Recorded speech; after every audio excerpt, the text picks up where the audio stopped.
রহমানের রাহিম। আমি সাকান্দা Bakshi Facebook page থেকে এই মুহূর্তে চলে আসছি তেজগাঁও একটা স্কুলে। এই স্কুলের পিঠা উৎসব হচ্ছে।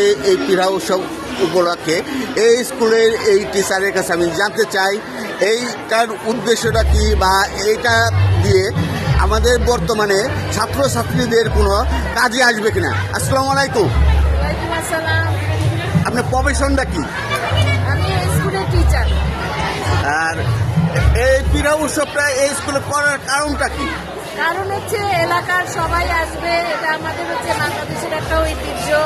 এখানে সব স্টুডেন্টরা আসবে, পিঠা খাবে, বিভিন্ন ধরনের পিঠা আছে, এই জন্যই আসলে আয়োজন করা হয়েছে দ্বিতীয়বারের মতো। মানে বাঙালি সংস্কৃতি, বাঙালি যে একটা পিঠা, সেই পিঠাটা বর্তমান ছেলে মেয়েদের জানানো, তাদের জানানোর জন্যই মেনলি আসলে যে পিঠা আমাদের দেশের ঐতিহ্য এবং কত ধরনের পিঠা খায় এটা তারা শিখবে, দেখবে এবং খাবে। এই জন্যই আসলে পিঠা উৎসবটার আয়োজন করা হয়েছে এখানে।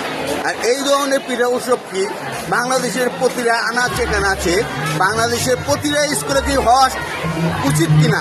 অবশ্যই হওয়া উচিত। তাহলে বাংলাদেশের সবখানে প্রত্যেকটা স্কুলে যদি পিঠা উৎসবের আয়োজন করা হয় তাহলে বাচ্চারা শিখবে, জানবে এবং পিঠা তৈরি করবে এবং প্রফেশনের ক্ষেত্রেও দেখা যাবে পিঠা বিক্রি করে তারা বিভিন্ন ধরনের এগিয়ে যেতে পারে।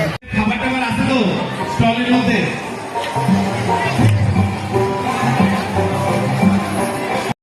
ঠিক আছে। তুমি চোখের আড়াল হও, একসাথে কাছে কি বা দূরে রও, মনে রেখো আমি আছি না, এই মন তোমাকে দিলাম। তুমি ভালো, তুমি ভুল, তুমি ভুল, তুমি কাছে গো, আমার মনে এই আনন্দ, আমার মনে এই আনন্দ কেন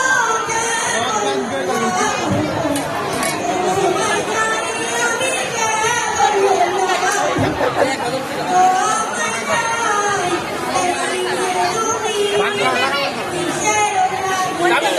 আমি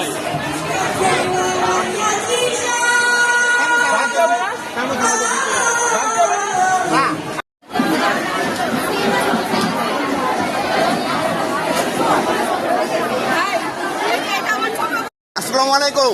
আসসালামু আলাইকুম রহমতুল্লাহি ওয়া বারাকাতুহু। এই মেলাটা আজকে কেমন চলছে? আলহামদুলিল্লাহ, আমি হচ্ছি তেজগাঁও আদর্শ উচ্চ বিদ্যালয়ের প্রাপ্ত শিক্ষার্থী। এখানে হচ্ছে গত বছর আমাকে ইনভাইট করেছে টিচাররা, এবার ইনশাআল্লাহ ইনভাইট করেছে। আলহামদুলিল্লাহ ভালো সাড়া পাচ্ছি। আর আমার উদ্যোগের নাম হচ্ছে কান্তার কাঠের ঘর। ঠিক আছে, ভালো থাকবেন।